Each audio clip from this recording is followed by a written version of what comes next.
I'm glad to have you here. Follow my story until the end and comment the city you're watching from. Failure. You're a complete failure. The words stung like acid as they left my son Raphael's mouth. His wife Gabriella stood beside him, her perfectly manicured hand resting on his shoulder, a smirk playing across her Botox-enhanced lips. We were in the middle of an elegant restaurant, surrounded by other families celebrating Mother's Day. I sat there, a 64-year-old woman dressed in modest clothing, seemingly defeated while everyone watched. The waiters averted their eyes, embarrassed to witness my humiliation. Other diners stared with that peculiar mix of pity and morbid curiosity people reserve for public family dramas. But what my son and his wife didn't know was that in my simple handbag, I carried a small golden envelope that would change everything in the next few minutes. With a calmness that surprised even me, I slowly reached into my purse and slid the envelope across the glass table. Gabriella looked at it with contempt. "What is this now? Another one of your pathetic attempts to get attention?" The cruelty in her voice was familiar. I had heard it countless times over the years. I took a deep breath, and when I finally spoke, my voice came out as serene as ice. "Raphael, perhaps you should explain to your wife why the $10,000 monthly allowance you receive is going to disappear in the next 5 minutes. Raphael's fork stopped halfway to his mouth. "And maybe you could tell your in-laws, Thomas and Eleanor, why the $2 million mansion they're living in will be gone before dessert arrives." Eleanor Blackwell nearly choked on her champagne. "Oh, and don't forget to explain to Bradley why the construction company he thinks is his will cease to exist before we leave this restaurant." The panic that spread across their faces was immediate. Raphael turned pale as if he'd seen a ghost. Gabriella's hands began to shake so badly she dropped her wine glass, the red liquid spreading across the white tablecloth like blood on snow. "Mom, what are you talking about?" Raphael's voice cracked. "You have nothing. We've been supporting you for years. You live off the $500 we send you each month." I smiled, a real smile I hadn't shown in decades. "I think it's time you met the real Laura Perez. But to understand how I arrived at this moment of sweet justice, I need to take you back 6 months, when I made the decision to become the invisible woman in my own family." 6 months ago, I was exactly what I appeared to be, a 64-year-old grandmother living a seemingly modest life. My daily routine was predictable. I woke up at 6 o'clock a.m. in my small 2-bedroom house in the Oakwood district, made black coffee in an old pot I'd bought at a flea market, and sat in my worn armchair to read the newspaper. My house was deliberately humble. Cream-colored walls that needed a fresh coat of paint, furniture I'd bought second-hand, and basic appliances that worked but looked worn from years of use. My refrigerator was covered with family photos where I always appeared smiling next to Raphael and Gabriella, the perfect grandmother who unconditionally adored her family. Those photos hurt me every time I looked at them because they showed a happiness that no longer existed in reality. My son Raphael was 42 and seemed to be the successful man he had always dreamed of being. Tall with perfectly combed dark hair, he always wore expensive suits paired with Swiss watches that cost more than what most people earn in a year. He drove a new silver Mercedes-Benz, lived in a mansion in the exclusive Beacon Heights neighborhood, and boasted of being the founder of Perez Construction, a company he supposedly built with his intelligence and determination. Gabriella, my 38-year-old daughter-in-law, was the perfect definition of a trophy wife. Platinum blonde with extensions down to her waist, always impeccable acrylic nails, and a collection of designer dresses that changed with the seasons. Her lips were permanently plumped with Botox, her eyebrows perfectly shaped with microblading, and she never left the house without makeup that took over an hour to apply. She drove a red Mercedes-Benz that Raphael had given her for her birthday and spent her days between the spa, the exclusive gym, and luxury shopping. Gabriella's parents, Thomas and Eleanor Blackwell, lived with them in the mansion. Thomas was a 65-year-old man who had retired early thanks to Raphael's generosity. He had gotten him a well-paying position at the construction company. Eleanor tended to the mansion's garden and cooked for the whole family. They treated Raphael as if he were the family's savior, the perfect son-in-law who had rescued their daughter from a life of mediocrity. Every Sunday, religiously, I would visit the mansion for family lunch. I would arrive in my small, white 2010 Toyota that made strange noises as it climbed the steep hills to Beacon Heights. I always brought a homemade dessert, chocolate cakes, coconut flames, or oatmeal cookies. My gifts were received with forced smiles and condescending comments like, "Oh, you shouldn't have," or "How sweet, you're always so thoughtful." The family dynamic was perfectly clear from the moment I walked through the front door. I was the second-class guest, the poor grandmother who depended on the kindness of her successful son. They seated me in the least comfortable chair in the dining room, served me on the oldest plates, and my opinions were ignored or dismissed with nervous laughter. Gabriella always found subtle ways to remind me of my place in the family hierarchy. "Laura, how are you managing with the house expenses?" she would ask with fake concern as she cut her imported steak. "I hope the $500 Raphael sends you each month is enough. We know it's hard to manage money at your age." Her comments always came with a small smile that didn't reach her eyes, the expression she used when she wanted to make me feel small and grateful. Raphael, for his part, had developed the habit of talking to me as if I were a child who needed simple explanations to understand the world. "Mom, you have to understand that maintaining this house costs a lot of money," he would say without making eye contact. "The property taxes are $8,000 a year, not to mention maintenance, utilities, and food for 5 people. We make a huge effort to help you with that $500 a month." What truly broke my heart was seeing how they had built a perfect narrative where they were the generous heroes and I was the grateful beneficiary. Bradley Thompson, Raphael's business partner, frequently visited the house to discuss business. They always introduced me as Raphael's mom who lives on a very small pension, but we help her because family is the most important thing. Bradley was a 45-year-old man, balding with a prominent belly that he tried to hide with expensive vests. He had a way of speaking that betrayed his humble origins, but he managed to project an image of sophistication that was more comical than convincing. "Mrs. Perez, what a pleasure to see you," he would say with condescension. "Raphael always tells us how proud he is to be able to take care of you in your old age." Sundays had become a ritual of subtle but constant humiliation. After lunch, while the men retired to the study to discuss business over 500 bottles of whiskey, Gabriella would drag me to the kitchen under the pretext of helping with the dishes. It was there that she really showed her true nature, where she took off the mask of the polite daughter-in-law and told me exactly what she thought of me. "Laura, I think it's time we spoke frankly," she had said one particularly cruel Sunday while drying a crystal glass with dramatically careful movements. "You're getting older, and frankly these weekly visits are becoming a burden for all of us. Raphael works hard all week. Sundays are his only day off, and having to worry about entertaining you is becoming exhausting." But all of that was about to change forever, because what they didn't know was that the real Laura Perez had been observing, taking notes, and preparing the most brilliant move of her life. That Sunday evening, after another humiliating lunch at Raphael and Gabriella's mansion, I drove my noisy Toyota away from Beacon Heights. But instead of heading to the modest house in Oakwood that my family believed was my only residence, I took a different route. 40 minutes later, I pulled into the private underground parking garage of the Grand Meridian, the most exclusive residential building in the financial district. The security guard smiled warmly as he recognized me.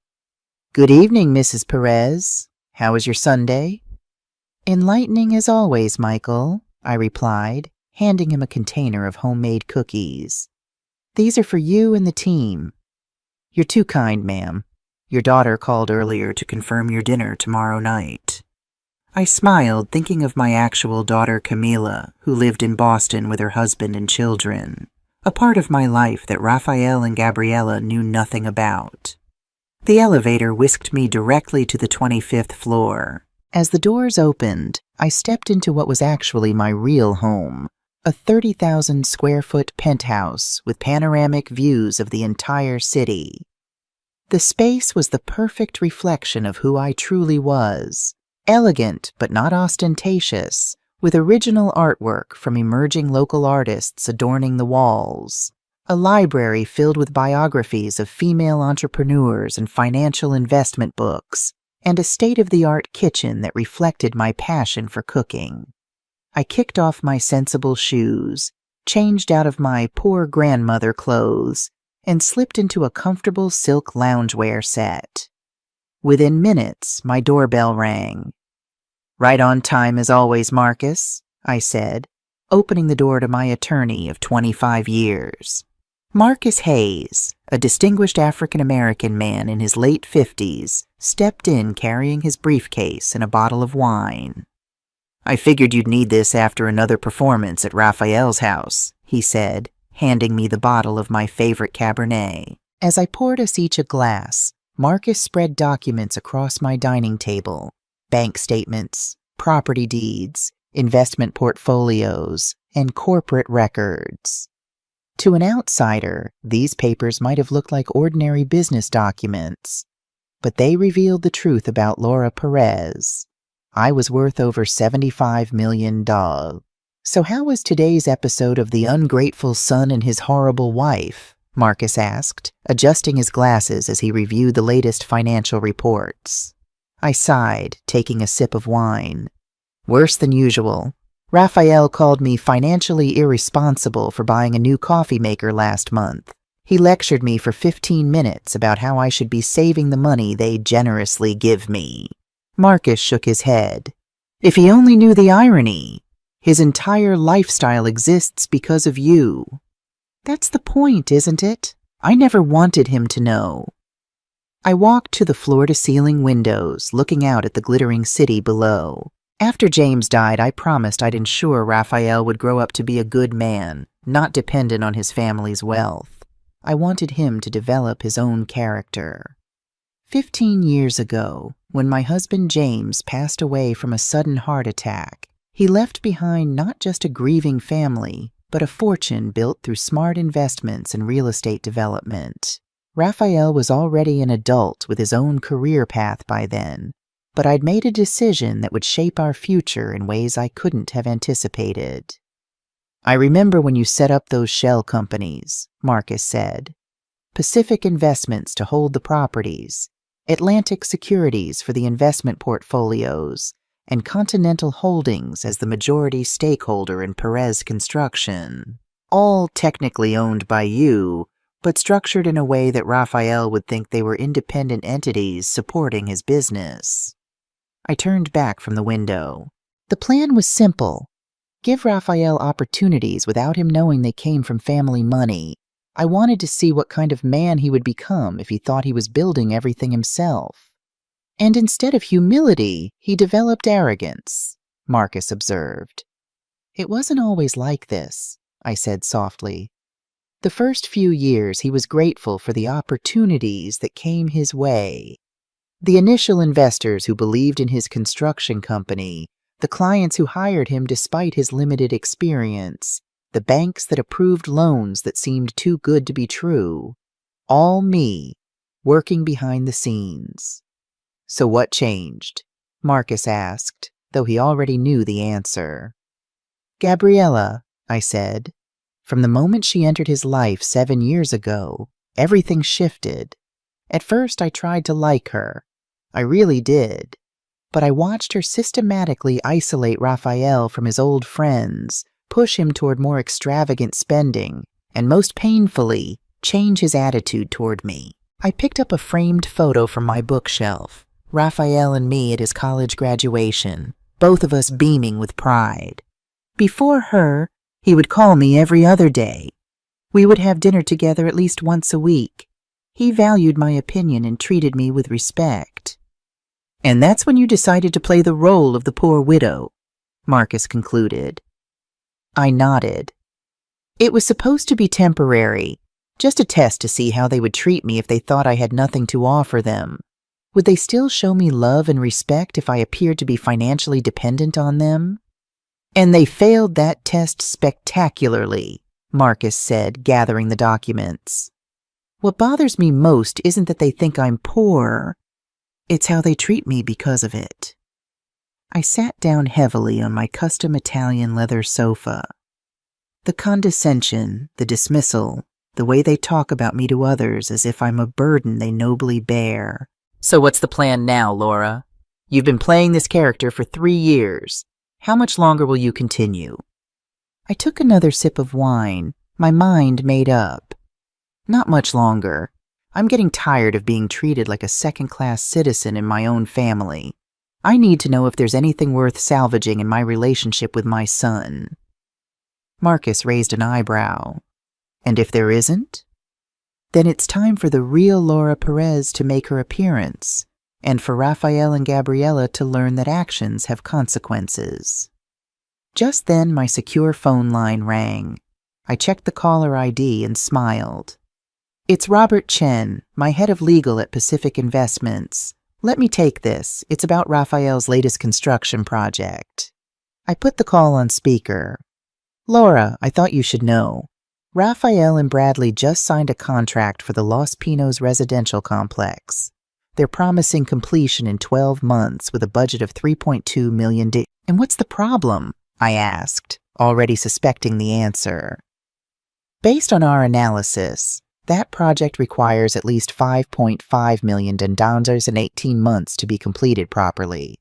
They're severely underbidding to get the contract, assuming you'll bail them out through the shell companies like always.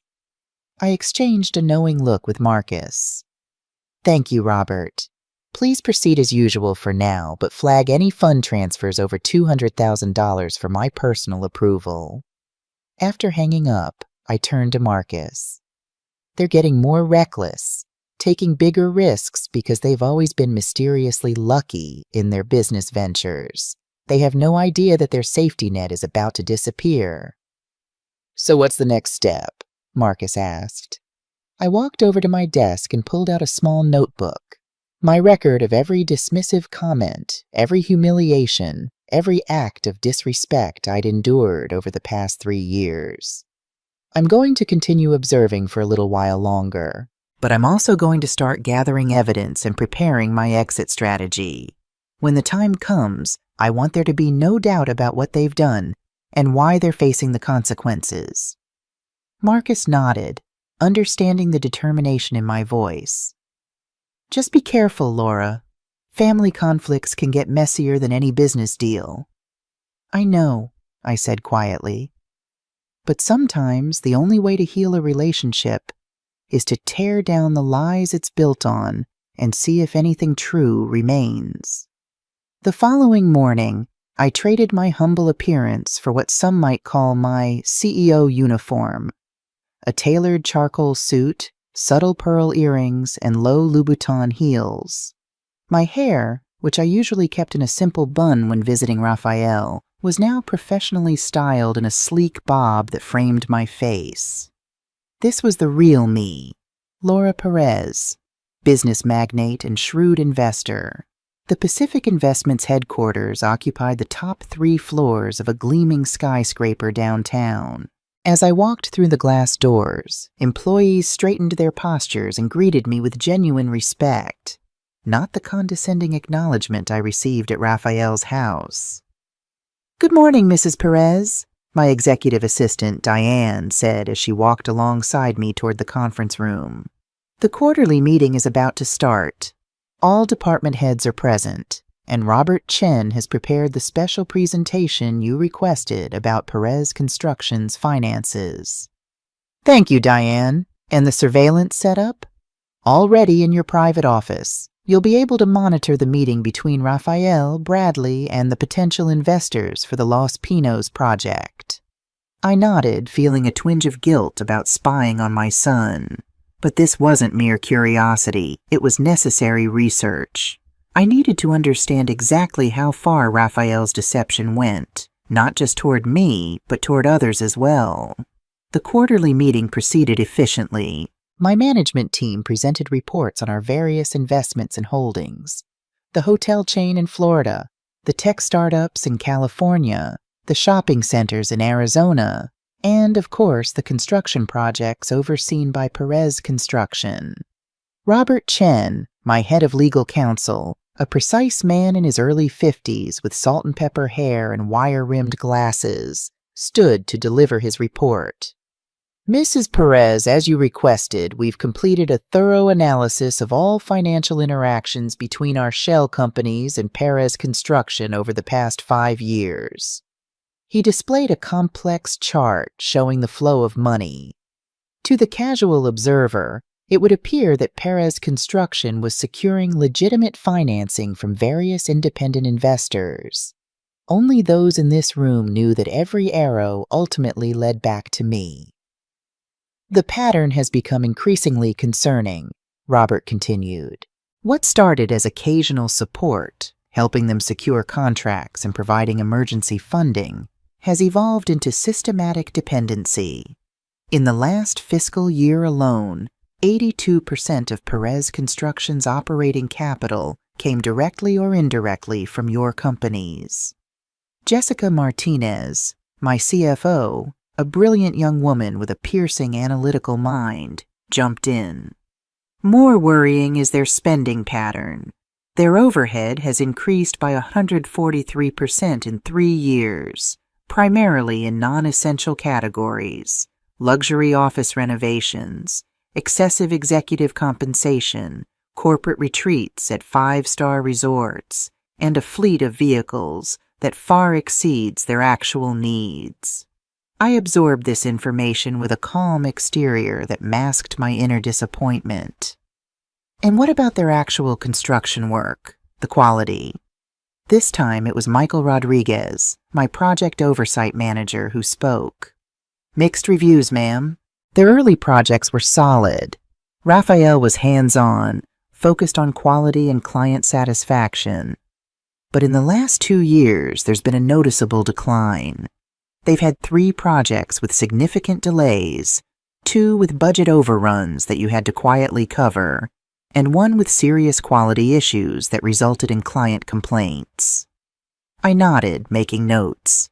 And this coincides with when? With 2 key developments, Robert answered. First, when Raphael promoted Bradley Thompson to full partner despite his lack of construction experience or financial investment. And second, when Raphael and Gabriella upgraded to the mansion in Beacon Heights and began their more extravagant lifestyle, I finished for him. Exactly, Robert confirmed. I closed my notebook. Thank you, everyone. Please continue monitoring the situation as usual. Now, if you'll excuse me, I need to check on something in my office. Once alone in my private office, I activated the secure surveillance system that had been legally installed in the Perez Construction conference room. As a majority stakeholder through my shell companies, I had every right to monitor these meetings, though Raphael had no idea who was really watching. On my screen appeared Raphael, Bradley, and 2 men in expensive suits, the potential investors for the Los Pinos residential project. I turned up the volume. Gentlemen, what you're looking at is not just a housing development, Raphael was saying, his voice oozing confidence. It's a lifestyle revolution. 60 luxury condominiums, a rooftop pool, fitness center, and concierge service, all completed within 12 months, and at a price point that will generate at least 30% profit margin for all investors. One of the men frowned. Your budget seems optimistic, Mr. Perez. Most developments of this caliber in this area run significantly higher than your projection. Bradley jumped in. That's because most developers don't have our connections and efficiency. We've built relationships with suppliers and subcontractors over years that allow us to get premium materials at wholesale prices. I nearly laughed out loud at this blatant lie. The truth was that my companies had been subsidizing their material costs through complex purchasing arrangements. "And your track record?" the second investor asked. "Your portfolio is impressive, but I've heard rumors about delays on the Westfield project." Raphael's smile didn't waver. "Minor scheduling adjustments, completely normal in our industry. The project was delivered with full client satisfaction." Another lie. The Westfield project had been a near disaster, saved only by my emergency injection of $1.2 million and a team of expert contractors I'd quietly brought in to fix their mistakes. "And your financing?" the first investor pressed. "A project of this scale requires substantial capital reserves." Raphael leaned forward confidently. "We have solid backing from multiple investment groups. Atlantic Securities has been with us from the beginning, and Continental Holdings just renewed their commitment to our vision last quarter. Our financial foundation is unshakable." I turned off the screen, unable to watch anymore. Raphael wasn't just exaggerating. He was building his business on a foundation of lies, completely unaware that the entire structure existed only because I allowed it to. My phone rang. It was Marcus. "I just received the information from the private investigator," he said without preamble. "You need to see this right away." 30 minutes later, Marcus spread a new set of documents across my desk. Credit card statements, loan applications, and bank records. "It's worse than we thought," he said grimly. "Raphael has personal credit card debt exceeding $250,000. Gabriella has separate cards with another $180,000 in outstanding balances. They've taken out a second mortgage on the mansion that you technically own, and they're 3 payments behind." I felt physically ill. How is this possible? I provide them with $10,000 every month through the business profits they think they're earning. "Lifestyle inflation," Marcus explained. "Designer clothes, luxury vacations, memberships at 3 different country clubs, jewelry, art they know nothing about but buy to impress their friends.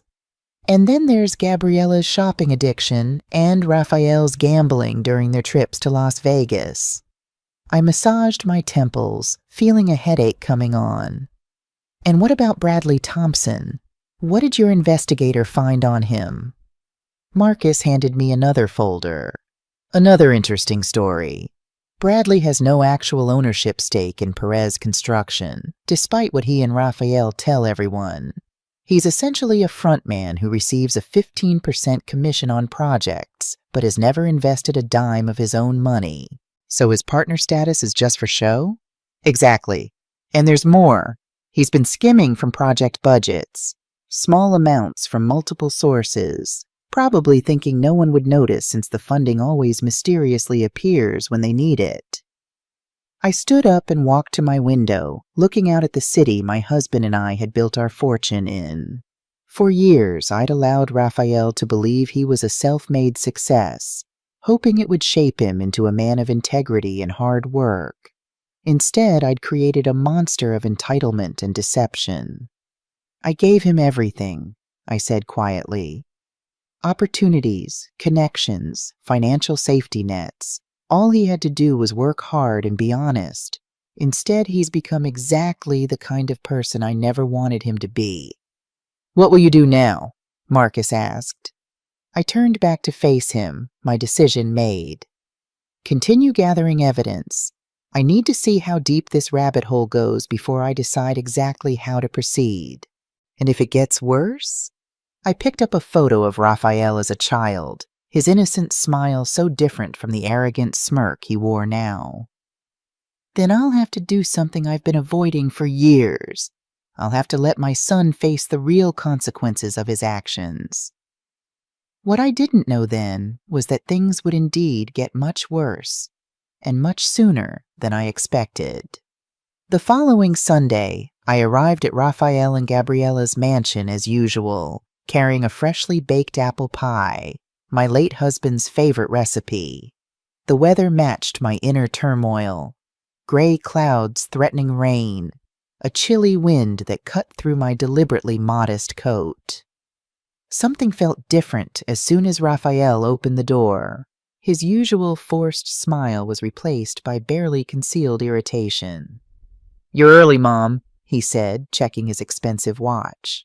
"We said 1 o'clock, and it's only 12:30. "I'm sorry, I thought—" "Whatever, just come in. Gabriella's friends are here, so try not to embarrass us." I stepped into the foyer, the smell of expensive perfume and pretension hanging in the air.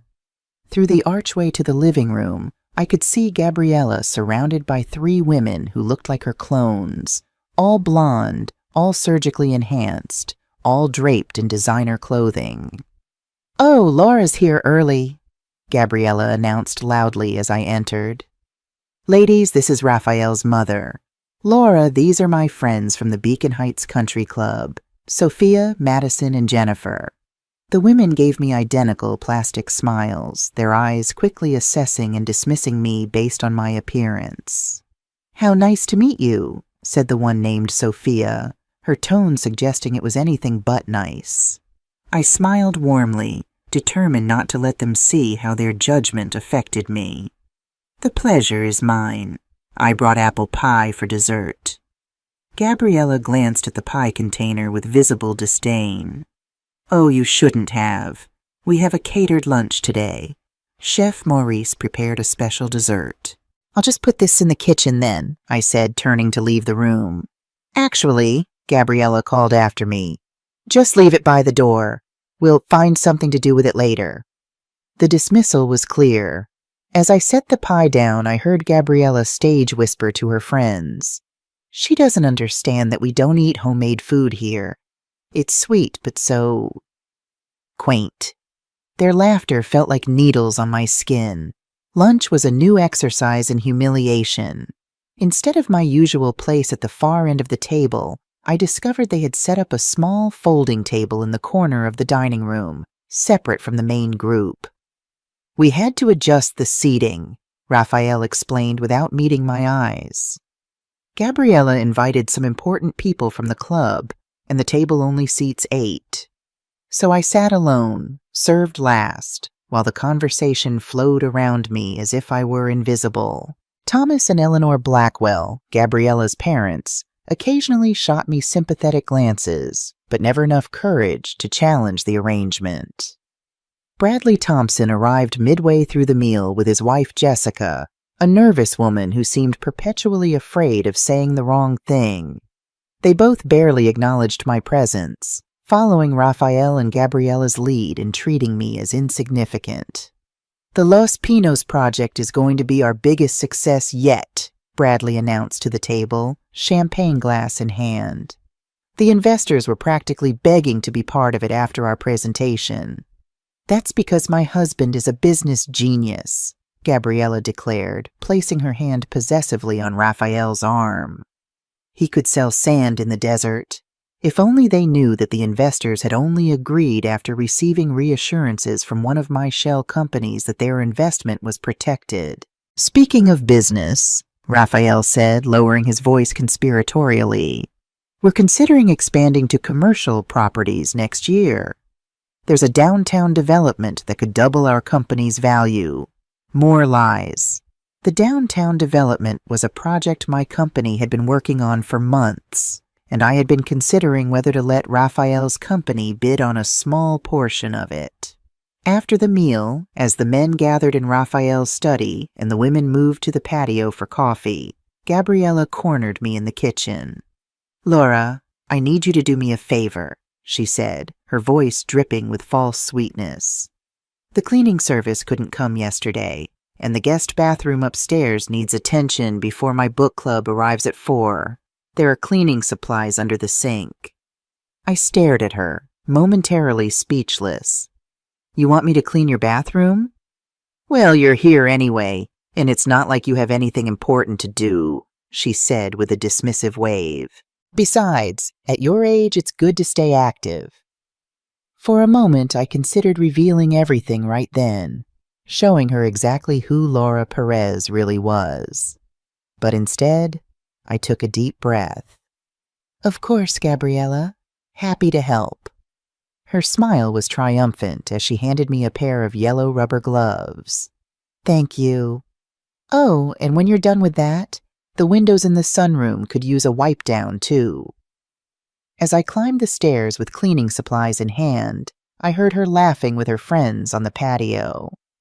I found the perfect solution to our maid quitting, free labor from the mother-in-law. Their cackling laughter followed me up the stairs. As I cleaned the already spotless bathroom, clearly a task assigned purely to humiliate me, I heard voices from the partially open door of Raphael's study across the hall. Curiosity drew me closer. Getting worse with age, Raphael was saying. She's becoming more dependent, more needy. These weekly visits are exhausting. You're a good son for taking care of her, came Bradley's voice. Most people would have put her in a home by now. We've actually been researching options, Raphael replied, making my blood run cold. Gabriella found a place called Sunset Gardens. It's not too expensive, but would keep her comfortable. And what about her house? Thomas Blackwell asked. If she moves to a facility, what happens to it? It's not worth much, Raphael said dismissively, but whatever we get from selling it could help cover the costs of the home. She has no idea how to manage her finances anyway. I stood frozen, cleaning cloth in hand as they casually discussed disposing of me like an inconvenient piece of furniture. My own son was plotting to put me away, to sell my home, all while presenting himself as the generous caretaker. The hardest part will be convincing her it's for her own good, Raphael continued. We'll need to approach it carefully, make her think it's her idea somehow. Leave that to Gabriella, Bradley laughed. She could convince a drowning man to buy water. I silently backed away, my mind racing. This wasn't just casual cruelty anymore. This was a coordinated plan to remove me from their lives while maintaining their facade of familial devotion. When I finished cleaning both the bathroom and the windows, I found Gabriella in the kitchen. I'm not feeling well, I told her, which wasn't a lie. I felt physically ill after what I'd overheard. I think I'll head home early today. She barely looked up from her phone. Oh, that's too bad. We were going to discuss something important with you later. I guess it can wait until next Sunday. The something important was clear to me now. Their plan to convince me to enter a retirement home. Yes, next Sunday, I said, my voice steady despite my inner turmoil. I wouldn't miss it for anything. As I drove away from Beacon Heights, my hands shaking on the steering wheel, I made a decision. The time for passive observation was over. I needed to know everything, every lie, every manipulation, every plan they had made behind my back. And I knew exactly how to find out. It was time to bring in professional help. The following morning, I sat in a downtown cafe, far from both my penthouse and the modest house in Oakwood. Across from me was Arthur Miller, a 53-year-old former police detective who now specialized in private investigations, particularly family fraud cases. Arthur didn't look like a detective from the movies. He was of average height with a forgettable face and nondescript clothing, qualities that made him excellent at his job. People rarely noticed him, which allowed him to observe everything. Mrs. Perez, he said, his voice low and professional. I've reviewed the information you sent over. Before we proceed, I need to confirm. You're aware that investigating your own family is a delicate matter that could potentially damage relationships permanently. I stirred my coffee slowly. Mr. Miller, I believe those relationships are already damaged beyond repair. What I need now is the truth. Objective, documented evidence of what's happening when I'm not present. He nodded, opening a small notebook. Based on what you've told me, we're looking at potential financial exploitation, psychological manipulation, and possibly a conspiracy to misappropriate your assets. Am I understanding correctly? Yes, and I suspect there's more I haven't discovered yet. My approach would be comprehensive but discreet, Arthur explained. Digital surveillance of communications when legal, financial investigation of both personal and business accounts, and physical surveillance as needed. I won't do anything that could compromise you legally. I understand, and I want everything documented, recordings, photographs, financial records. Whatever you find, I need evidence that would stand up to scrutiny. Arthur studied me carefully. May I ask a personal question, Mrs. Perez? Why go through all this? From what I understand, you could simply reveal your true financial status and end their schemes immediately. I gazed out the window at the passing pedestrians, ordinary people living ordinary lives untouched by the kind of betrayal I was experiencing. Because this isn't just about money, Mr. Miller. It's about character. I need to know exactly who my son has become, not just what he does when he thinks I have money, but what he does when he thinks I have nothing. Only then can I make a decision about our future relationship, if there's to be one at all. Arthur nodded, seeming to understand. I'll need about 2 weeks for a preliminary investigation. Is there anything specific you want me to focus on first? Yes, I said, sliding a note across the table. This retirement facility, Sunset Gardens, I want to know everything about it, especially any connection to Raphael, Gabriella, or anyone associated with them. 2 weeks later, Arthur and I met again, this time in Marcus's law office for additional privacy and legal protection. The manila folders he placed on the conference table looked innocuous, but I knew they contained the painful truth about my family.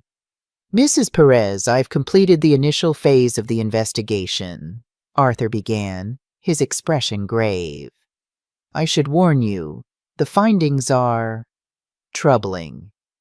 I'm prepared, I said, though I wondered if that was truly possible. He opened the first folder. Let's start with the financial situation. Your son and daughter-in-law are effectively insolvent without your support. They've accumulated personal debts exceeding $430,000 across credit cards, personal loans, and luxury purchases on installment plans. The mansion is 3 months behind on mortgage payments, and they've recently been denied a third refinancing attempt. Marcus, who sat beside me taking notes, shook his head in disbelief. And all while receiving $10,000 monthly from Laura's companies. Their spending is extraordinary, Arthur continued, showing me spreadsheets detailing their expenses. Designer clothing, weekly spa treatments, country club memberships, lavish parties, gambling debts in Las Vegas and Atlantic City. Mrs. Gabriella Perez spent $37,000 on handbags alone in the past 6 months. I felt a hollowness in my chest as I reviewed the evidence of their extravagance. And the business? Perez Construction? Arthur's expression darkened further. It's essentially a shell. Without your financial backing, it would have collapsed years ago. They maintain a facade of success, but internally, it's chaotic. They've been cutting corners on materials, underpaying contractors, and misrepresenting project statuses to clients. And Bradley Thompson? As you suspected, he has no actual investment in the company. He receives 15% of gross profits as a partner, but his primary function appears to be as a frontman for client meetings and networking events. He also... Arthur hesitated. Please continue, I urged. He's been embezzling from project budgets, approximately $175,000 over the past 2 years. Your son either doesn't know or chooses to ignore it. The betrayal stung, but I wasn't surprised. And what about Sunset Gardens? The retirement facility?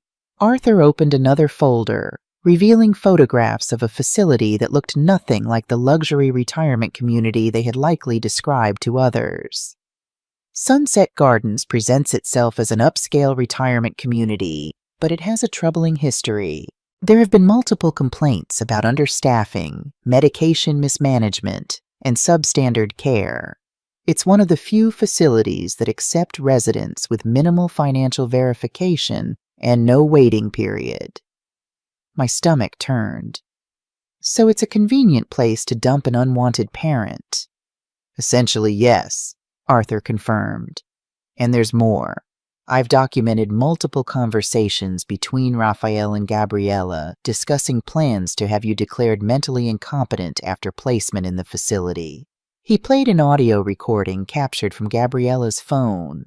Once she's in Sunset Gardens, we start the process, Raphael's voice said. Dr. Winters said he can provide documentation of cognitive decline for the court petition. After 6 months, we can apply for guardianship and gain control of her finances and property. What about her bank accounts? Gabriella asked. She must have some savings. Probably not much, but every bit helps. The house should sell for at least $30,000 in this market, enough to cover a year at Sunset Gardens. After that, Medicare takes over and we're free. The casual cruelty in their voices made me physically ill. They weren't just trying to distance themselves from me. They were planning to legally strip me of my autonomy and steal what little they thought I had. There's one more thing, Arthur said, hesitating again. It's about Gabriella's phone communications with her sister Victoria. He played another recording, this one even more devastating. You have no idea how easy it was, Gabriella's voice said, laughing. The old hag is so desperate for family connection that she'll believe anything. Raphael acts like it's such a sacrifice to help her, but honestly, we'll save money once she's locked away in Sunset Gardens. Victoria's voice replied, What if she refuses to go? That's the beauty of it, Gabriella said. Dad's friend Judge Harrison owes him a favor, one signature declaring her incompetent and she has no choice. In 6 months, we sell the house, access whatever savings she has, and she becomes the state's problem. She'll be so medicated she won't even know what happened. The laughter that followed chilled me to the bone. When the recording ended, I sat in silence for several minutes, processing the depth of betrayal. My own son, the child I had raised, loved, and secretly supported throughout his adult life, was plotting to have me declared incompetent and institutionalized, not for my benefit, but to rid himself of what he saw as a burden. Mrs. Perez, Arthur said gently, there's more evidence in these files, text messages, emails, financial records, but I think you've heard enough to understand the situation. I nodded slowly, my mind made up. Yes, I have. Thank you for your thoroughness, Mr. Miller. After Arthur left, Marcus turned to me. Laura, I'm so sorry. This is beyond anything we anticipated. I squared my shoulders, a strange calm settling over me. Actually, it's exactly what I needed to know. Now there can be no doubt, no second-guessing my decision. And what is that decision? It's time to end this charade, Marcus, but not with a simple revelation. They've spent years humiliating me, planning to discard me and stealing from me without knowing it was me. Now they need to understand the consequences of their actions. I picked up my phone and dialed Robert Chen. Robert, I need you to prepare full documentation of all connections between my companies and Perez Construction. Every dollar, every contract, every property deed. And I want it ready by Mother's Day. Mother's Day? Marcus asked after I ended the call. That's only 3 weeks away. I smiled, but there was no warmth in it. Yes. What better occasion for a mother to show her child how well she knows him? Raphael and Gabriella have planned their little ambush for me, but they have no idea I'm planning one of my own. As I gathered the folders of evidence, a text message appeared on my phone. It was from Gabriella. Don't forget to wear something nice this Sunday. We're having special guests for lunch and need you to look presentable for once." The condescension in those simple words confirmed that I was making the right decision. "Marcus," I said, my voice steady and determined, "I need you to help me prepare something special, a golden envelope containing their entire future. Or rather, the end of the future they thought they had. 3 weeks until Mother's Day. 3 weeks to prepare the most important lesson I would ever teach my son. That character matters more than money, and betrayal always has its price." The morning after my meeting with Arthur Miller, I woke with a clarity I hadn't felt in years. For too long, I had watched silently as Raphael and Gabriella built their empire of lies. Now it was time to assemble my own team, people I could trust to help me execute the perfect response to their betrayal. My first call was to Camilla, my daughter in Boston, the one family member who knew my entire truth. "Mom, are you sure about this?" she asked after I explained the situation. "Exposing everything could destroy your relationship with Raphael permanently." "Sweetheart, there's nothing left to destroy," I replied, gazing out at the city skyline from my penthouse. Arthur's investigation confirmed my worst fears. Raphael and Gabriella aren't just dismissive of me. They're actively planning to have me declared incompetent and institutionalized. Camilla's sharp intake of breath was audible even over the phone. "That's criminal, Mom. We should go to the police." "And tell them what? That my son who thinks I'm poor is trying to gain guardianship of me? But actually I'm secretly wealthy and have been financially supporting him for years without his knowledge? It's complicated, Camilla. No, this requires a different approach." "What can I do to help?" she asked without hesitation. "I need you to be ready to fly in for Mother's Day. I want a witness from my side of the family present when everything comes to light." After arranging with Camilla, I called Robert Chen to discuss the documentation I needed for the confrontation. We met that afternoon in my office, where he spread dozens of documents across the conference table.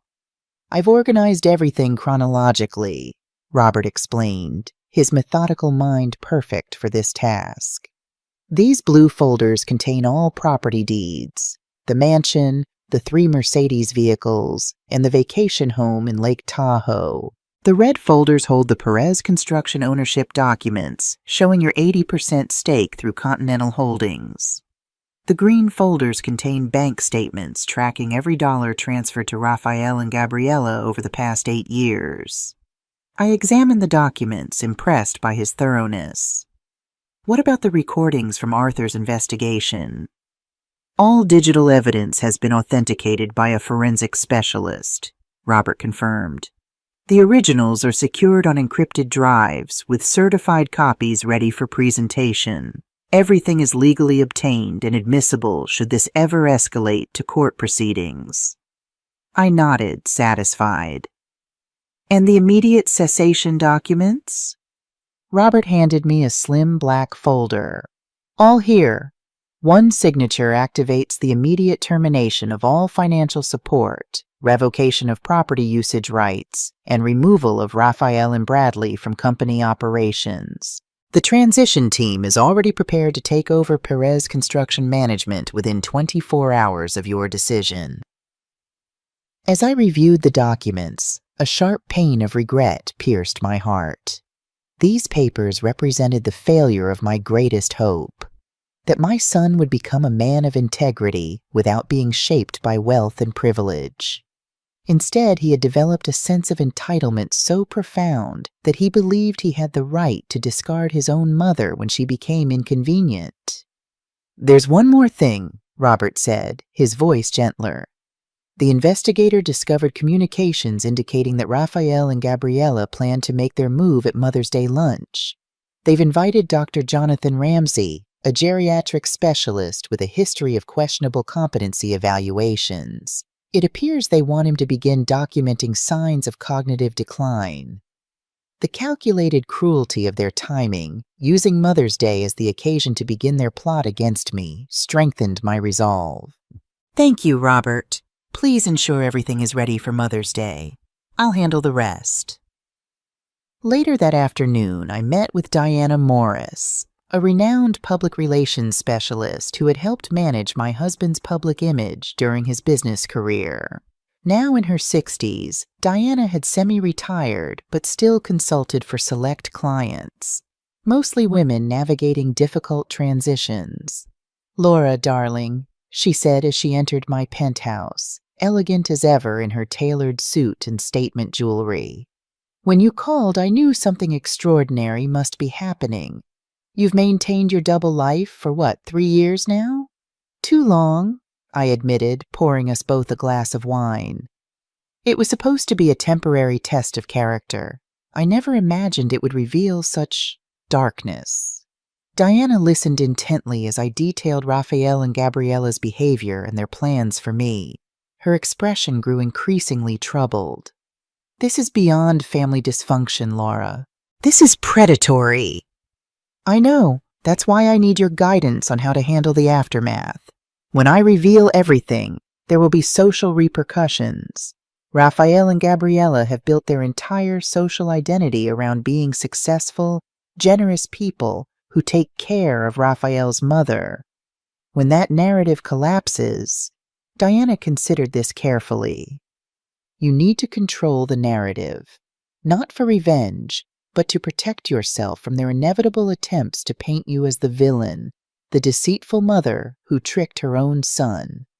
"Exactly. I don't want to destroy Raphael publicly. Despite everything, he's still my son. But I need to ensure the truth is understood by those who matter." "We'll need a carefully calibrated approach," Diana mused. "Selective disclosure to key figures in your social and business circles, documentation ready for anyone who needs verification, and a clear, consistent explanation of why you chose this path in the first place." "My intentions were good," I said softly. "I wanted Raphael to develop character independent of family wealth." "Then that's our core message. This wasn't about deception. It was about allowing your son the dignity of believing he had earned his success." Diana paused. "Though the irony is painful, given how he's actually behaved." Our planning continued into the evening, with Diana helping me craft responses for every possible reaction, from Raphael's likely anger to potential questions from business associates. The following morning, I met with Emily Parker, a social worker specializing in elder abuse cases. Emily was younger than me, perhaps in her early 50s, with kind eyes that had seen too much and a determined set to her jaw that told me she was a fighter. "Mrs. Perez, after reviewing your case, I believe what you're experiencing meets the criteria for elder psychological abuse and attempted financial exploitation," she said, her voice professional but compassionate. "The recordings of your son and daughter-in-law discussing plans to have you declared incompetent are particularly concerning.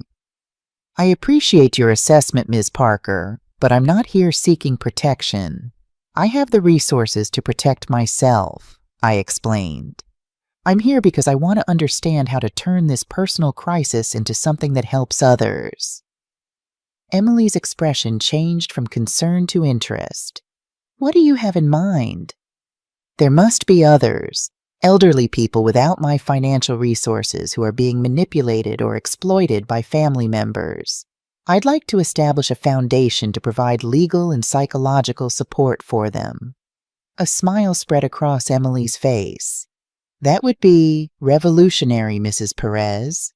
The resources for elder abuse victims are woefully inadequate, especially when the abuse comes from family members. Most victims remain silent out of shame or fear." "Then let's change that," I said firmly. "I want to create an organization that provides free legal representation, safe housing options, and emotional support for older adults facing family exploitation. Can you help me design it?" "Absolutely," Emily nodded enthusiastically. "I've actually dreamed of creating something like this, but funding has always been the obstacle." "Funding won't be a problem," I assured her. "What I need is your expertise in creating a structure that truly serves the needs of vulnerable elders." We spent hours discussing the parameters of what would eventually become the Invisible Women Foundation, named for those like me who had been rendered invisible by society's dismissal of aging women. By the end of the week, my counterattack team was complete. Marcus handling legal matters, Robert managing the financial transitions, Arthur continuing his investigation to ensure we had complete evidence, Diana preparing for the public relations aspects, Emily developing the foundation concept, and Camilla providing emotional support. All that remained was to wait for Mother's Day, the day Raphael and Gabriella had chosen for their first move against me, unaware that it would instead mark the end of their charade. The Sunday before Mother's Day, I made my weekly visit to Raphael and Gabriella's mansion, playing my role as the humble, grateful mother one last time. The experience was surreal, knowing everything I now knew while watching their performance. "Mom, we're planning something special for Mother's Day next week," Raphael announced during lunch, exchanging meaningful glances with Gabriella. "We'd like you to dress nicely. That blue dress you wore to Christmas would be perfect. And we've invited some special guests," Gabriella added with a smile that didn't reach her eyes. "People we really want you to meet." "How thoughtful," I replied, matching their false warmth with my own. "I'm looking forward to it." As I was preparing to leave, Gabriella pulled me aside in the foyer, her voice lowered to a conspiratorial whisper. "Laura, one of our guests next week is Dr. Ramsey. He's a specialist in senior care. We thought it might be good for you to talk with him about options for your future." "My future?" I asked innocently. "Well, you know, living arrangements, health considerations. At your age, it's important to plan ahead," she said with practiced concern. "Raphael and I have been worried about you living alone in that little house." The audacity of their deception was almost impressive. They had planned every detail: the special lunch to make it seem like a celebration, the doctor present to begin his assessment, the carefully scripted conversation about my future care. "How considerate of you both," I said, patting her hand. "You're right, it is important to plan for the future. I've been doing quite a bit of that myself lately." Something in my tone must have caught her attention, because Gabriella's eyes narrowed slightly. "Oh? What kind of plans?" I smiled mysteriously. "Nothing specific yet. Just considering my options. We can discuss it all next Sunday." As I drove away from their mansion for the second to last time, I felt a strange mix of sadness and determination. The next time I entered that house, nothing would ever be the same again. Mother's Day dawned bright and clear, as if nature itself approved of what was about to happen. I stood in front of my closet in my penthouse, considering my options carefully. This wasn't just about choosing an outfit. It was about making a statement. I'd bypassed the humble blue dress Raphael had suggested and instead selected a burgundy silk dress that was elegant without being ostentatious. I paired it with my mother's pearl necklace, the one heirloom I had allowed myself to wear even during my Poor Widow performances. My hair was professionally styled that morning, and I applied makeup that enhanced rather than hid my age. I wanted to look like exactly what I was, a successful, confident woman in her 60s. Before leaving, I opened my safe and removed the golden envelope containing the documents that would change everything. It felt heavy in my hands, weighted with years of deception and months of careful planning. My phone buzzed with a text from Camila. "Just landed. Meeting Marcus at his office first. We'll arrive 30 minutes after you, as planned. Love you, Mom. Stay strong." I took a deep breath, steeling myself for what was to come. This wasn't about revenge. It was about justice and truth. Raphael and Gabriella had made their choices. Now they would face the consequences. I drove my modest Toyota to their mansion one last time, the golden envelope secure in my handbag. When I arrived at precisely noon, I noticed several unfamiliar luxury vehicles parked in the circular driveway. Raphael and Gabriella had assembled quite an audience for what they thought would be the beginning of my removal from their lives. Raphael opened the door, his expression shifting from surprise to disapproval as he took in my appearance. "Mom, I thought you were going to wear the blue dress," he said by way of greeting. "I decided this was more appropriate for the occasion," I replied calmly. He shrugged, clearly deciding this wasn't worth arguing about. "Come in, we have several guests already here." The living room was filled with people dressed in their Sunday best. I recognized Gabriella's parents, Thomas and Eleanor Blackwell, standing near the fireplace. Bradley Thompson and his wife Jessica were engaged in conversation with an older man I presumed to be Dr. Ramsey. Two couples I recognized as Raphael and Gabriella's friends from the country club were seated on the sofas, sipping champagne. "Laura, you look different today," Gabriella said as she approached, her tone suggesting this wasn't a compliment. "Thank you, dear. Special day, special effort," I replied pleasantly. "Let me introduce you to our special guest," she said, guiding me toward the older man. "This is Dr. Jonathan Ramsey, a renowned specialist in geriatric medicine. Dr. Ramsey, this is Raphael's mother, Laura." Dr. Ramsey extended his hand, studying me with clinical interest. "A pleasure to meet you, Mrs. Perez. Your son and daughter-in-law have told me so much about you." "I'm sure they have," I said, meeting his gaze directly. "And what exactly have they told you?" A flicker of discomfort crossed his face. "Oh, just that you're a wonderful woman who might benefit from some specialized advice about senior living options." "How thoughtful of them," I said, my voice carrying just enough edge to make Gabriella shift nervously beside me. The lunch proceeded according to their plan at first. I was seated at the head of the table, a position of honor that had been denied me for years, now granted only because it made me more visible to Dr. Ramsey's observant eyes. Conversation flowed around topics carefully selected to emphasize my age and potential limitations. "Laura rarely drives at night anymore," Gabriella mentioned casually to Dr. Ramsey. "We worry about her vision." "The stairs in her little house concern us too," Raphael added. "One fall at her age could be catastrophic." I ate quietly, allowing them to build their case, noting how Dr. Ramsey occasionally jotted notes in a small notebook. The other guests watched with that peculiar mix of discomfort and fascination that accompanies public displays of familial concern.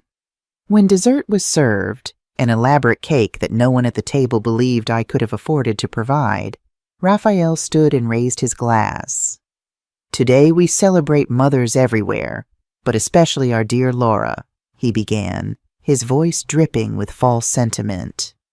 "As a responsible family, we have been discussing how to ensure the best possible future for her as she enters this delicate stage of life." Gabriella stood beside him, placing her hand on his arm in a show of unified support. "We found a wonderful community called Sunset Gardens, where Laura will receive the care and attention she deserves. We've already begun the arrangements to make this transition as smooth as possible." The guests murmured approvingly, commending Raphael and Gabriella's apparent selflessness. Dr. Ramsey nodded sagely, as if this confirmed everything he had observed. "And to make this easier financially," Raphael continued, "we've decided to help Laura sell her house. The proceeds will cover much of her stay at Sunset Gardens, ensuring she won't be a burden on anyone." It was the word burden that signaled it was time. I slowly stood from my chair, feeling every eye in the room turn toward me. The silence that fell was immediate and complete. "Before we discuss my future living arrangements," I said, my voice clear and steady, "there are a few things everyone here should know." I reached into my handbag and removed the golden envelope, placing it deliberately on the table. Raphael and Gabriella exchanged nervous glances. "Raphael, my dear son," I began, maintaining perfect composure, Perhaps you could explain to your wife why the $10,000 monthly allowance you both receive is going to disappear in the next 5 minutes. Raphael's fork clattered to his plate. Mom, what are you talking about? We don't receive any allowance. We support you. I smiled, opening the envelope and removing the first document. This is a record of monthly transfers from Continental Holdings to your personal account. $10,000 every month for the past 8 years. Continental Holdings is a subsidiary of Pacific Investments, which is owned entirely by me. Gabriella's face drained of color. That's impossible. Those are business profits from Raphael's investors. There are no other investors, Gabriella, I continued calmly. I am the investor, the only investor. I have been funding Perez Construction since its inception. Bradley Thompson half rose from his chair. But I've met representatives from Continental Holdings. They weren't you. They were employees acting on my behalf, I explained, extracting more documents. Just as the representatives from Atlantic Securities and all the other companies that mysteriously supported your business ventures were working for me. I turned to Thomas and Eleanor Blackwell. Perhaps you'd like to explain to your parents, Gabriella, why the $2 million mansion where they live and the 3 Mercedes vehicles in the garage are going to disappear before dessert is finished. I slid the property deeds across the table. The mansion was purchased by Pacific Investments 15 years ago. The cars are all registered to my company. You have been living in my house, driving my cars, spending my money, all while treating me like an unwelcome burden. The silence in the room was deafening. Raphael had gone completely pale, his hands trembling as he reached for the documents. And finally, I said, turning to Bradley, you might want to explain to your business partner why the company you think belongs to you will cease to exist before we leave this restaurant. I placed the ownership documents on the table. Perez Construction is 80% owned by me through a series of holding companies. The remaining 20% is split between Raphael and you, Bradley, though I notice you've never actually invested any of your own money, despite claiming to be a full partner. The guests stared in shock, unable to process the complete reversal of everything they thought they knew about me and my relationship with Raphael. This is some kind of mistake, Raphael finally stammered. You live in that little house in Oakwood. You drive that old Toyota. You wear secondhand clothes. That was a choice, Raphael, I explained. A test of character that began when I noticed how your attitude toward me changed after you married Gabriella. I wanted to see how you would treat me if you thought I had nothing of material value to offer you. A test? Gabriella repeated incredulously. You've been lying to us for years? I never lied, I corrected her. I simply allowed you to believe what you wanted to believe. You assumed I was poor and dependent, and you treated me accordingly, with contempt, dismissal, and most recently, with a plan to have me declared mentally incompetent and institutionalized. Several guests gasped. Dr. Ramsey shifted uncomfortably in his seat. That's a ridiculous accusation, Raphael protested weakly. I removed my phone from my purse and pressed play on the recording Arthur had provided. Raphael's voice filled the dining room. Once she's in Sunset Gardens, we start the process. Dr. Winters said he can provide documentation of cognitive decline for the court petition. After 6 months, we can apply for guardianship and gain control of her finances and property. Then Gabriella's voice. What about her bank accounts? She must have some savings. Probably not much, but every bit helps. The house should sell for at least $30,000 in this market, enough to cover a year at Sunset Gardens. After that, Medicare takes over and we're free. As the recording ended, Thomas Blackwell stood up, his face flushed with anger. Raphael, is this true? Were you planning to institutionalize your mother against her will? Before Raphael could respond, I played another recording. Gabriella's conversation with her sister Victoria. The old hag is so desperate for family connection that she'll believe anything. Dad's friend Judge Harrison owes him a favor. one signature declaring her incompetent, and she has no choice. Eleanor Blackwell covered her mouth in horror, turning to her daughter with tears in her eyes. "Gabriella, how could you?" The room erupted into chaos. Accusations, denials, exclamations of shock. Through it all, I remained standing, calm at the center of the storm I had unleashed. When the initial furor subsided, I spoke again. "I wanted to believe the best of you, Raphael. I raised you to value character over wealth, honesty over appearance, family over status. The fact that you failed so completely when tested breaks my heart, but it also frees me from doubt about what must happen next." I removed my phone again and dialed a number I had memorized. "Marcus, Laura Perez, please proceed with all the cancellations immediately." Raphael's eyes widened in panic. "What cancellations?"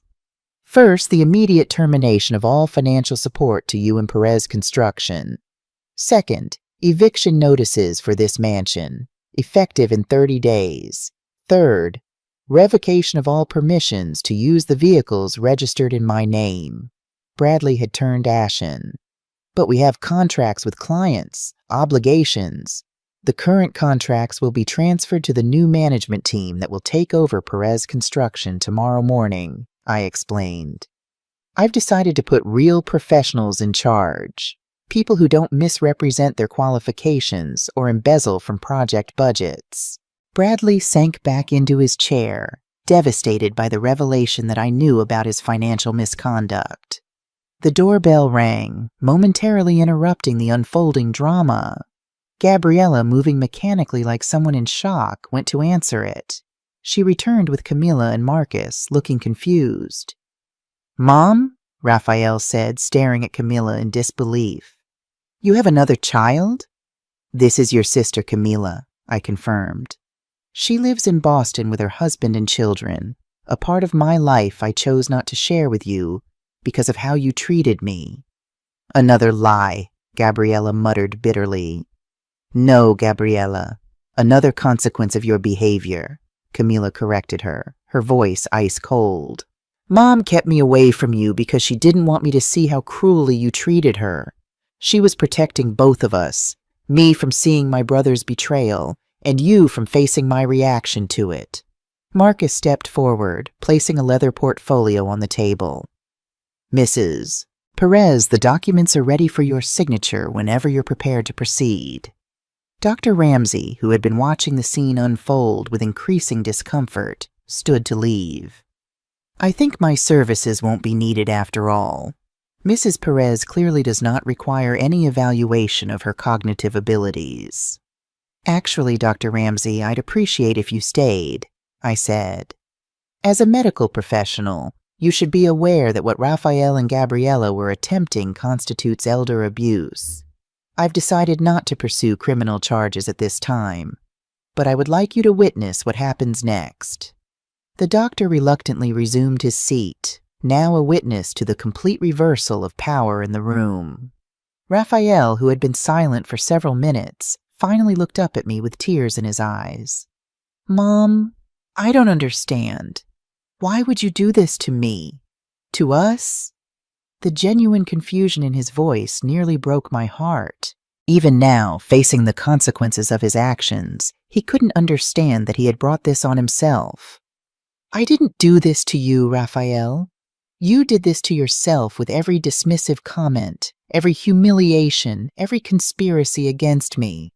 What kind of son plans to institutionalize his mother just to avoid the inconvenience of her weekly visits?" "We were trying to help you," he insisted weakly. "No, you were trying to remove me from your life in a way that would preserve your public image as a devoted son," I corrected him. "If you had truly been concerned about my welfare, you would have treated me with dignity and respect, regardless of what you thought my financial situation was." I turned to the assembled guests, many of whom were now regarding Raphael and Gabriella with undisguised disgust. "I want to be clear, this isn't about money. It never was. This was about character, about how people treat those they believe have no power or value to offer them, Raphael and Gabriella failed that test in the most profound way possible. Gabriella, who had been silently seething, suddenly erupted. "You self-righteous old witch!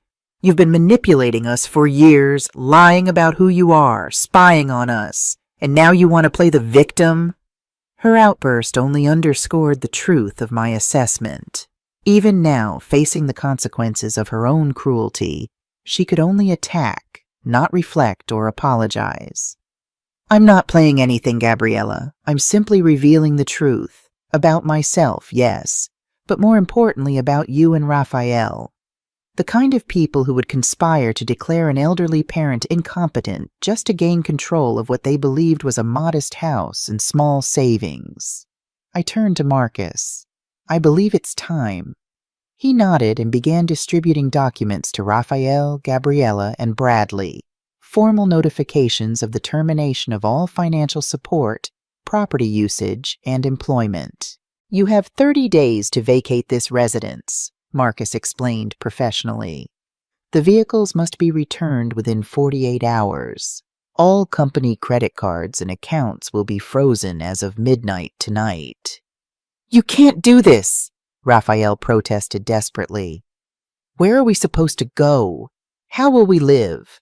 The irony of his question, so similar to what many elderly parents face when abandoned by their children, was not lost on anyone in the room.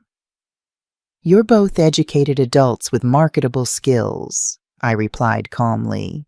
"I'm sure you'll find a way to support yourselves, just as you always claimed to be doing." As the reality of their situation sank in, Gabriella collapsed into tears while Raphael sat staring at the documents, his world crumbling around him. I felt no joy in their distress, only a profound sadness that it had come to this. But as I looked around the table at the shocked faces of their friends and Gabriella's parents, I knew that the truth had needed to be revealed. Thomas Blackwell approached me, his expression grave. "Mrs. Perez, I want you to know that Eleanor and I had no idea about any of this. We would never have condoned such treatment of you, regardless of your financial situation." "I believe you, Thomas," I said sincerely. "And you're both welcome to stay in the guest house on my property until you find new accommodations. This situation is not of your making." As the guests began to make uncomfortable exits, Camilla came to stand beside me, placing a supportive hand on my shoulder. "Are you all right, Mom?" she asked softly. I took a deep breath, feeling the weight of years lifting from my shoulders. "Yes, I think I am. For the first time in a very long time, I don't have to pretend to be someone I'm not." As we prepared to leave, Raphael finally spoke again, his voice broken. "Mom, please. You can't just walk away from us. We're your family." I paused at the doorway, looking back at my son, still handsome in his expensive suit, but somehow smaller than he had been just hours before. "Family isn't defined by blood or legal documents, Raphael. It's defined by how we treat each other.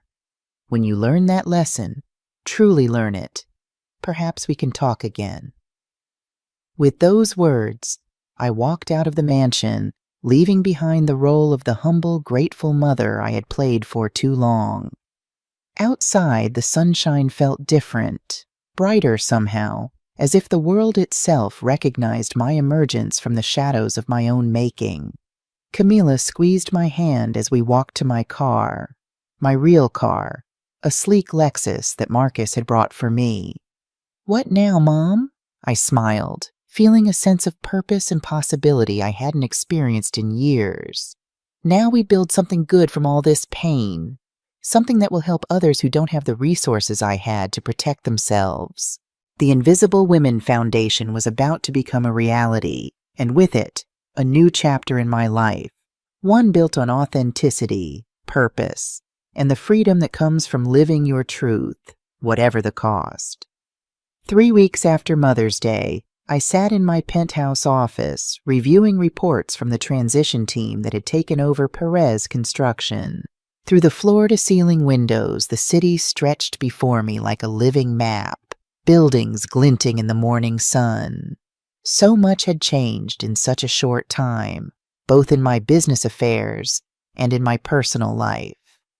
"The client retention rate is impressive, Mrs. Perez," said Eleanor Vasquez, the experienced construction executive I'd hired to lead the restructured company. "Nearly 85% have chosen to stay with us despite the management change." "And the remaining 15%? I asked, reviewing the spreadsheet she'd presented. "Mostly Raphael and Bradley's personal connections who left out of loyalty," Eleanor explained. "However, 3 clients cited concerns about unfinished work or poor quality from the previous management, which actually validates our decision to restructure." Eleanor was everything Raphael and Bradley had pretended to be: competent, ethical, and genuinely knowledgeable about construction. In just 3 weeks, she had overhauled the company's operations, restored relationships with contractors who had been underpaid, and implemented quality control measures that had been woefully lacking. "What about the employees? How are they adjusting?" I asked. "Better than expected," Eleanor replied. "Most were aware of the issues under Raphael and Bradley's leadership, but had nowhere else to go.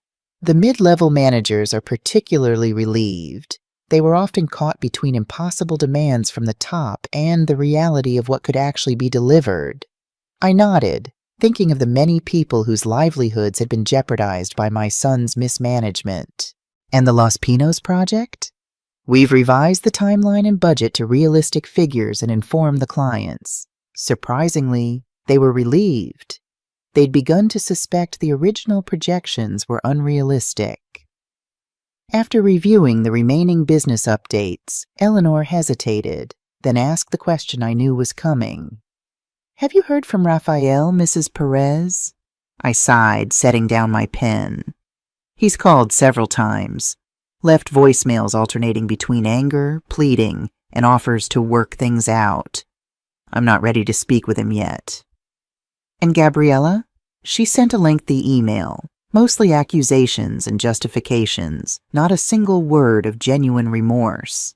I shook my head. "She still doesn't understand that this was never about the money. It was about how they treated someone they thought had no power." After Eleanor left, I called Marcus to check on the legal proceedings related to the mansion and vehicles. "Everything's proceeding as planned," he confirmed. "Raphael and Gabriella vacated the mansion yesterday, ahead of the 30-day deadline. The cars were returned last week, though I should mention the red Mercedes had several unexplained dents and scratches. Gabriella's final act of petty revenge, I surmised. "What about Thomas and Eleanor Blackwell?" "They accepted your offer of temporary housing in the guest house on your Lakewood property.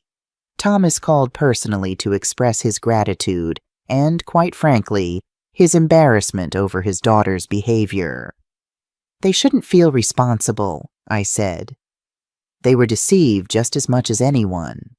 "There's one more thing," Marcus added, his tone shifting. "Bradley Thompson is attempting to negotiate. He's offered to provide detailed evidence of Raphael and Gabriella's plans in exchange for leniency." Turning on his partner to save himself, I mused. Exactly the character I suspected he had. "Tell him I'll consider it, but make no promises." After finishing my business calls, I changed into more casual clothes and headed to a downtown cafe where I'd arranged to meet Emily Parker to discuss the progress of our foundation. The Invisible Women Foundation had moved from concept to reality with remarkable speed. With my financial backing and Emily's expertise, we had already secured office space, begun assembling a team of social workers and attorneys, and developed protocols for identifying and supporting elderly victims of family exploitation. Emily was waiting at a corner table surrounded by documents and a laptop. Her face lit up as I approached. "Laura, I have amazing news," she said as I sat down. "We've received preliminary approval for partnership with the state's Elder Services Division. This means they'll refer cases directly to us, dramatically expanding our reach. That's wonderful, I said, genuinely pleased. How many cases do you anticipate we'll handle in the first year? Based on current projections, somewhere between 150 and 200, Emily replied. But that's just the beginning. Once word spreads about our services, I expect those numbers to double in year 2. As she walked me through the foundation structure, legal services, emergency housing, financial counseling, and psychological support, I felt a sense of purpose I hadn't experienced in years. Something good was emerging from the ashes of my family tragedy. We've already identified our first 3 clients, Emily continued. One is a 72-year-old woman whose son has been forging her signature on bank withdrawals. Another is a 68-year-old man whose daughter and son-in-law moved him to their basement and are renting out his house while keeping the income. The third is a 70-year-old woman whose children are pressuring her to sign over her property by threatening to prevent her from seeing her grandchildren. Each case echoed elements of what Raphael and Gabriella had planned for me, but with victims who lacked my financial resources and power. When can we start helping them? I asked. We've already begun with preliminary legal work, Emily said. By next week, we should be ready to provide comprehensive services. As we continued discussing the foundation, my phone buzzed with a text message from an unknown number. I glanced at it briefly, then felt the blood drain from my face. Laura, is everything all right? Emily asked, noticing my reaction. It's from Gabriella, I said, showing her the message. You've destroyed our lives. Hope you're satisfied. Raphael lost everything because of your sick game. If anything happens to him, his blood is on your hands. Emily frowned. That sounds ominous. Do you think Raphael might harm himself? The possibility hadn't occurred to me, and it sent a chill through my heart. Despite everything, he was still my son. I don't know, I admitted. He's never been one to accept responsibility for his actions, but he's also never faced consequences of this magnitude before. Perhaps you should check on him, Emily suggested gently. Not out of obligation, but for your own peace of mind. After finishing my meeting with Emily, I called Marcus and asked him to locate Raphael. Within an hour, he called back with an address, a modest apartment in a middle-class neighborhood across town. Are you sure you want to do this? Marcus asked when I told him I planned to visit. After everything they did, you don't owe them anything.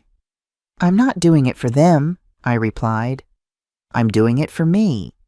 I need to see the reality of their situation before I can truly move forward. The apartment building was unremarkable, clean but dated, the kind of place young professionals lived before establishing their careers. I took a deep breath before knocking on apartment 3B. The door opened to reveal a disheveled Raphael.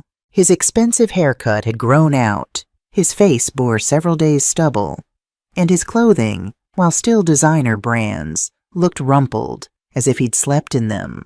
Behind him, I could see a sparsely furnished living room with moving boxes still unpacked. "Mom," he said, surprise evident in his voice. "What are you doing here?" "Gabriella texted me," I replied calmly. "She implied you might be in some kind of danger." He laughed bitterly. "Typical Gabriella, dramatic to the end. May as well come in since you're here." The apartment was small but functional, a far cry from the mansion they'd occupied just weeks ago, but hardly the desperate situation Gabriella had implied. "Where is Gabriella?" I asked, noticing no evidence of her presence. "Gone," Raphael said flatly. "Moved back to her parents' condo in Phoenix last week. Turns out she wasn't interested in for worse once for better disappeared." I wasn't surprised. Gabriella had always been clear about her priorities, and Raphael, without his wealth and status, held little appeal for her. "I'm sorry," I said, and meant it. Whatever their flaws, The collapse of a marriage was always painful. "Are you?" he asked, anger flashing in his eyes. "You destroyed everything I built. My company, my home, my marriage, all gone because of your twisted experiment." "I didn't destroy anything, Raphael," I replied steadily. "I simply stopped enabling the facade you were living behind. Everything you lost was actually mine to begin with." "So that makes it okay?" he demanded. "To spy on me, to record private conversations, to set me up for failure." "I didn't set you up for failure," I corrected him. "I gave you every opportunity to succeed. Financial backing, business connections, a safety net when you made mistakes. The only test was how you would treat me when you thought I had nothing to offer you, and you failed that test spectacularly." He turned away, unable to meet my gaze. "What am I supposed to do now? I'm 42 years old and starting from zero." "Most people start with far less than you have," I pointed out. "You have an education, experience, and connections beyond your relationship with me. The question is whether you'll use them to rebuild with integrity this time." Raphael slumped onto the sofa, running his hands through his hair. "I don't even know where to begin." For the first time since entering, I felt a flicker of hope. This wasn't the entitled, defensive Raphael who had dismissed me for years. This was a man confronting his failures and their consequences. "You begin by taking responsibility," I said, sitting across from him. "Not just for the collapse of your artificial success, but for how you treated me and others when you had power." He was quiet for a long moment. "I didn't start out this way, you know. When I first married Gabriella, I still cared about being a good son, but somewhere along the way, you allowed her contempt for me to become your own," I finished for him. "It was easier," he admitted, shame evident in his voice. "Going along with her dismissal of you meant I didn't have to feel guilty about how we were living while you seemed to struggle. And then it became a habit, seeing you as less than, as someone to be managed rather than respected." His admission wasn't an apology, but it was at least an acknowledgement of the truth. "And Sunset Gardens?" I asked. "The plan to have me declared incompetent?" He winced visibly. "That was mostly Gabriella's idea, but I didn't stop it. I told myself it was for your own good, that you'd be safer in a facility. But honestly, it was about convenience. Our convenience." "At least you can admit it now," I said. An uncomfortable silence fell between us. Despite everything, I felt a mother's instinct to help, to comfort, but I knew that impulse had enabled his worst behavior in the past. "I'm not here to rescue you, Raphael," I said finally. "You created this situation, and you need to find your own way out of it. But I didn't come here to punish you further either." "Then why did you come?" he asked. "To make sure you're all right, and to tell you something important," I replied. "What happened wasn't about money. It was about character. And character can be rebuilt even when everything else is lost." He looked up, a glimmer of something like hope in his eyes. "Do you think, could we ever fix things between us?" It was the question I'd been wrestling with since Mother's Day. Could our relationship be salvaged, or was the damage too profound? "I don't know," I answered honestly. "That depends on what you do now. Not what you say, but how you choose to live going forward. Reconciliation would require genuine change, not just regret over getting caught." I stood to leave, having seen what I came to see. Raphael wasn't in danger of self-harm. He was simply facing the natural consequences of his actions for the first time. At the door, I paused. "I'm starting a foundation to help elderly people who are being exploited or abused by family members, people who don't have my resources to protect themselves." "Why are you telling me this?" he asked. "Because someday, when you've truly understood the impact of what you plan to do to me, you might want to make amends in a meaningful way. When that day comes, the foundation could use volunteers with business experience. I left him with that thought. Not an olive branch exactly, but a small opening, a potential path back if he chose to take it. As I drove away from Raphael's apartment, I felt lighter somehow. Not because our relationship was healed, it was far from that, but because I had faced the reality of the situation without either excessive harshness or misguided mercy. For the first time in years, I was relating to my son as one adult to another, without either the mask of poverty or the impulse to rescue him from himself. It wasn't the relationship I had hoped for, but it was honest, and honesty was something our family had lacked for far too long. 3 months after Mother's Day, my life had transformed in ways I hadn't fully anticipated. That morning, as I enjoyed my coffee on the terrace of my penthouse, watching the sunrise paint the city in hues of gold and pink, I reflected on how different everything felt. The view from my 25th floor window spanned the entire city.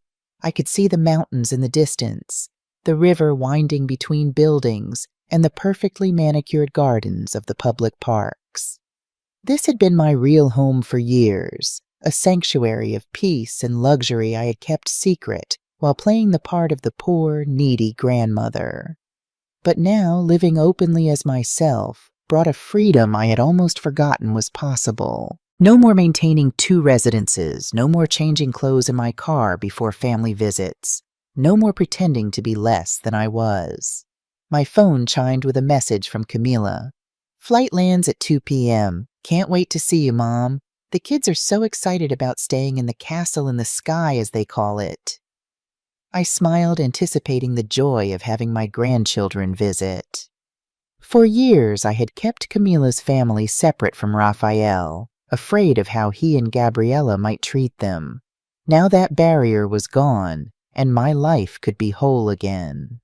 The elevator announced a visitor, and Diana Morris stepped into my apartment, immaculate as always in a cream pantsuit with a vibrant silk scarf.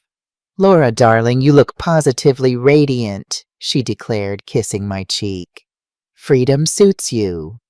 "It does," I agreed, leading her to the terrace where breakfast was laid out.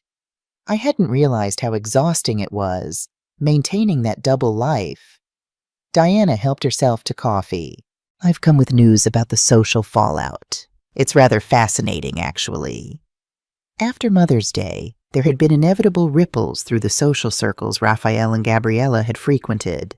Diana had been monitoring the situation, partly to protect my reputation, and partly because we were both curious about how their former friends would react. "The country club set has divided into 3 camps," Diana reported, spreading jam on her croissant. "About half have completely distanced themselves from Raphael and Gabriella.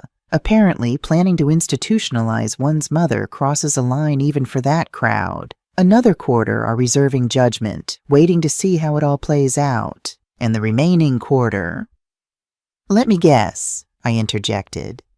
"They're standing by Raphael and Gabriella, claiming I'm the villain for testing them." Diana nodded.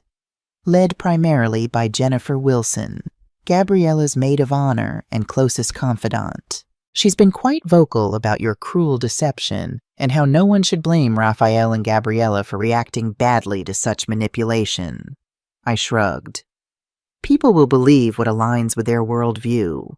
Those who prioritize appearances over character will naturally side with Raphael and Gabriella." "What's most interesting is how quickly the business community adjusted," Diana continued. "Perez Construction's clients barely blinked at the transition. Several have actually commented that they're seeing improvements in communication and project management under Eleanor's leadership." This didn't surprise me. The business world respected competence above all else, and Eleanor delivered results that Raphael and Bradley had only promised. After breakfast, I headed downtown to the newly established offices of the Invisible Women Foundation. The space was bright and welcoming.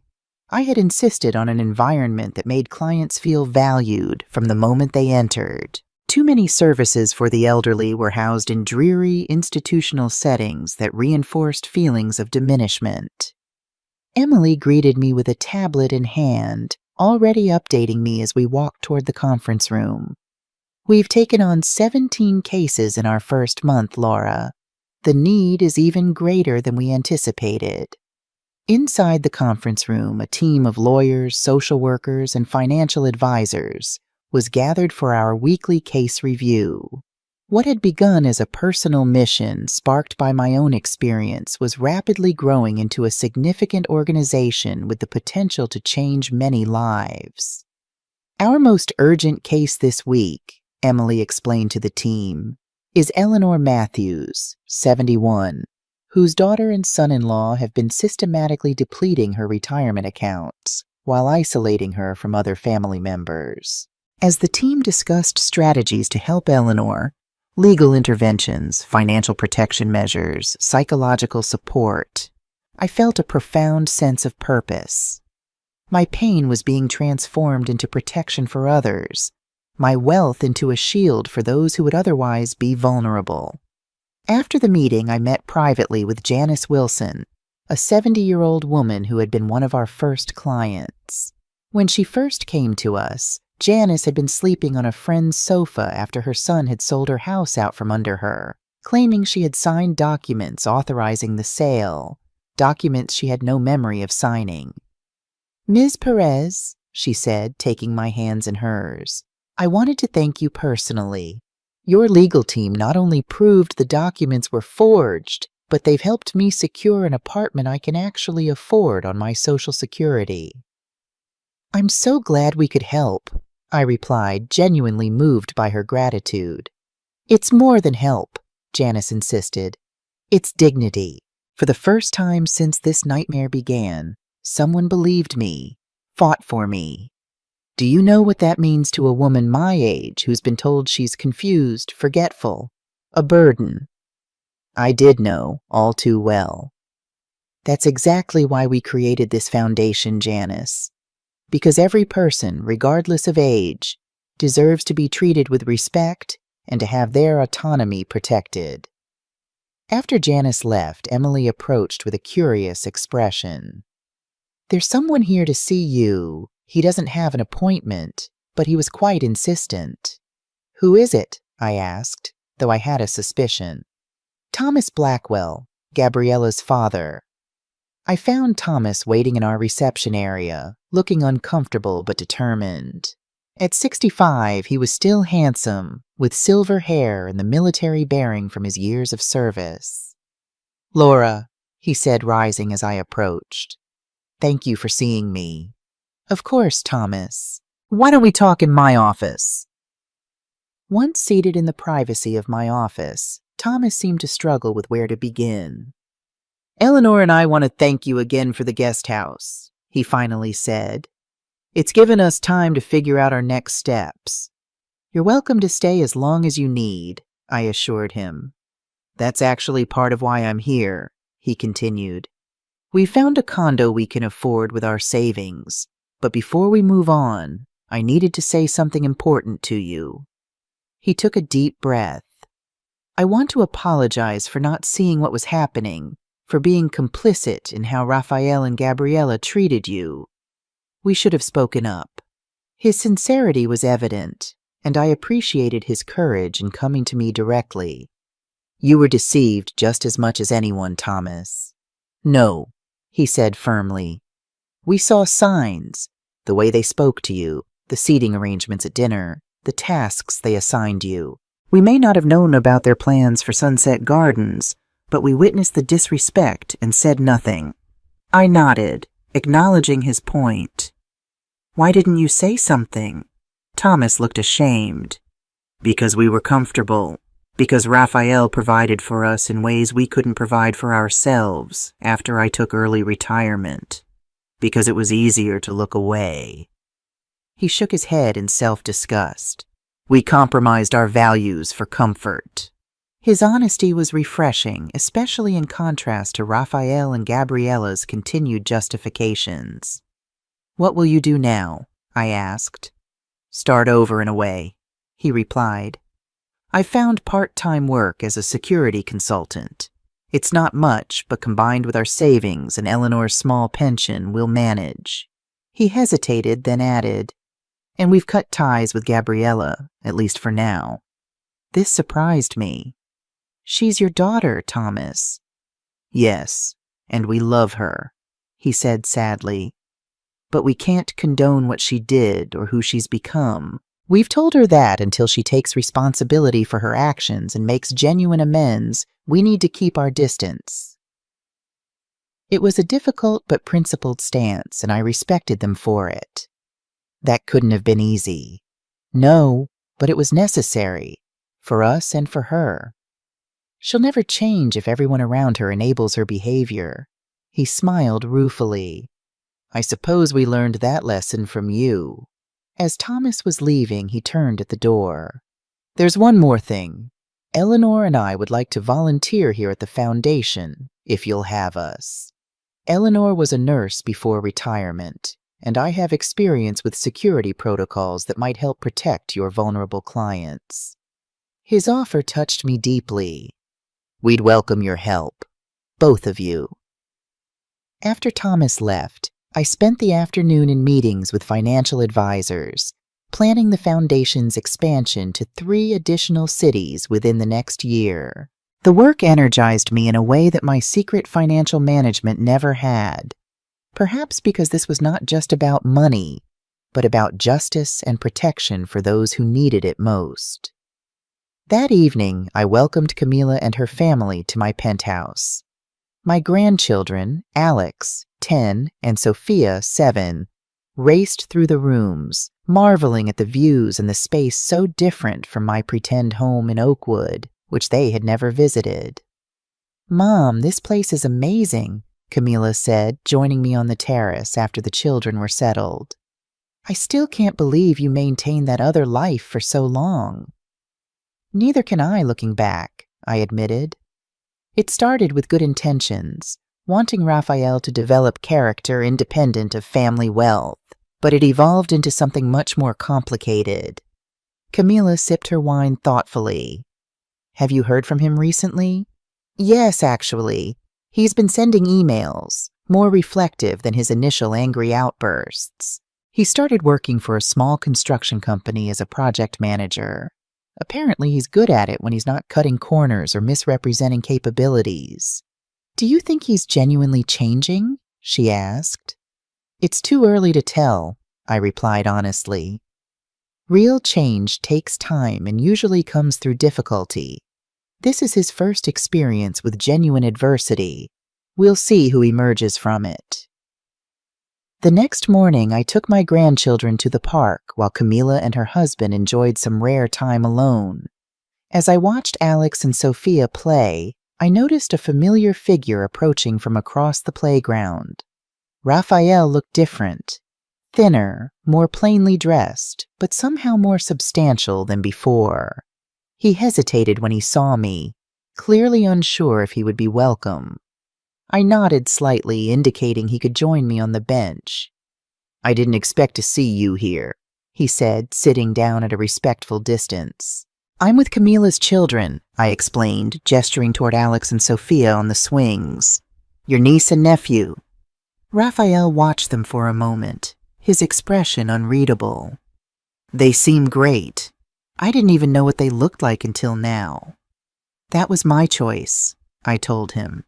I kept Camila's family separate from you and Gabriella because I didn't trust how you would treat them. He winced but didn't argue. That's fair, given how we treated you. We sat in silence for a few minutes, watching the children play. There was an awkwardness between us, but also a strange new honesty that had never existed before. I've been thinking a lot, Raphael finally said, about what you said, that character can be rebuilt even when everything else is lost. And I'm trying to do that. It's harder than I thought it would be.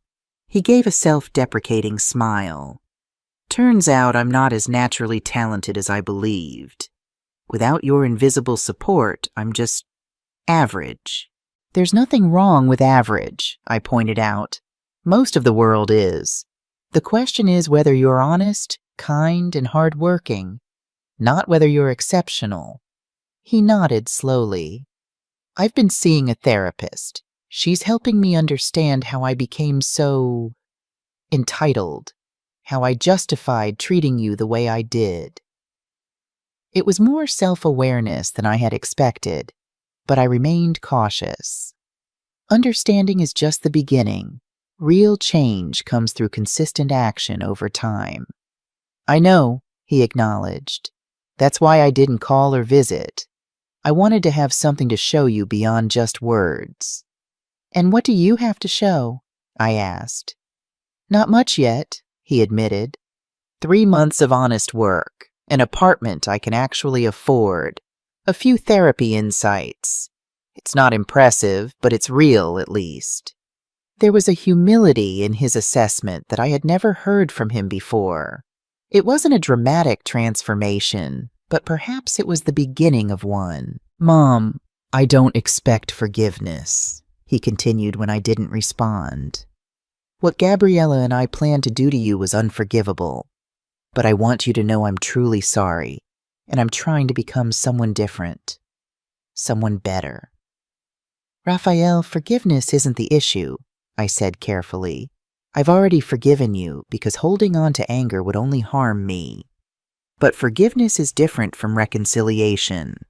Reconciliation requires rebuilt trust, and trust takes time. He nodded, accepting this boundary without protest, another change from the entitled son who had always expected immediate absolution for any offense.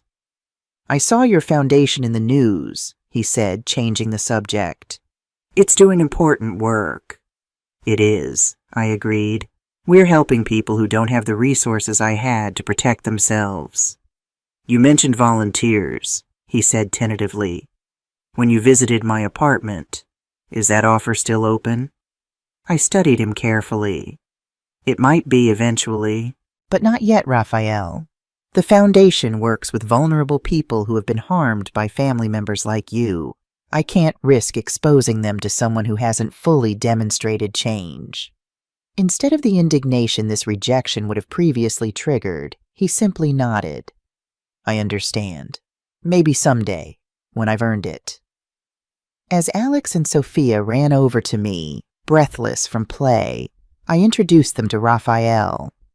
This is your Uncle Raphael, I said simply. They regarded him with the direct curiosity of children. Do you live in a castle in the sky too? Sophia asked. Raphael laughed, a genuine laugh I hadn't heard in years. No, I live in a very ordinary apartment, but it's enough for me. After a brief, slightly awkward interaction with the children, Raphael stood to leave. Thank you for talking with me, Mom. I don't expect anything, but I hope maybe we can do this again sometime. I didn't make promises I wasn't sure I could keep. We'll see, Raphael, one step at a time. As he walked away, Camilla approached, having observed our interaction from a distance. Was that wise? She asked, concern evident in her voice. I don't know, I replied honestly, but I think it was necessary for both of us. 6 months after Mother's Day, the Invisible Women Foundation held its official launch gala at the city's finest hotel. The event had drawn supporters from across the country, business leaders, politicians, advocates for the elderly, and prospective donors. I stood at the podium, surveying the crowded ballroom. On one table sat photographs of our first 30 clients, each with a brief description of how the foundation had helped them reclaim their dignity, security, and independence. Ladies and gentlemen, I began, thank you for joining us tonight to support a cause that remains largely invisible in our society, the financial exploitation and psychological abuse of elderly adults by their own family members. The room grew quiet as I shared statistics about this hidden epidemic. How many seniors lost their homes, savings, and autonomy to predatory relatives each year? How few resources existed to help them, and how shame often kept them silent. But statistics don't tell the real story, I continued. The real story is about people like Mary, who at 75 found herself homeless after her son sold her house and abandoned her. Or James, whose daughter controlled his Social Security checks while keeping him isolated from friends and other family. Or Eloise, who was being pressured to sign over her life savings under threat of never seeing her grandchildren again. I paused, knowing that what I was about to share was deeply personal but necessary. Some of you may have heard rumors about my own experience, how I discovered that my son and daughter-in-law were planning to have me declared incompetent and institutionalized, believing I was a financially dependent burden they wanted to be rid of. A murmur ran through the crowd. The story had circulated in certain circles, but this was my first public acknowledgement of it. What made my situation unusual was that I had the resources to protect myself.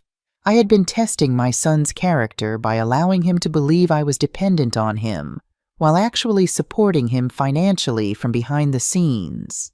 When I discovered his plans for me, I was able to reveal the truth and protect myself. I looked around the room, making eye contact with as many guests as possible. But most elderly victims don't have millions in hidden assets or teams of lawyers at their disposal. They are truly vulnerable, truly dependent, and truly at risk. That's why this foundation exists, to be for them what I was fortunate enough to be for myself, a protector, an advocate, and a path to justice. The rest of my speech outlined our programs, our early successes, and our plans for expansion. By the end, the energy in the room was palpable, a mixture of outrage at the injustices we had described and determination to support our solutions. As I mingled with guests afterward, accepting congratulations and pledges of support, I noticed a familiar figure standing quietly at the back of the ballroom. Raphael had come, though I hadn't sent him an invitation. He was dressed simply but appropriately, watching the proceedings with an expression I couldn't quite read.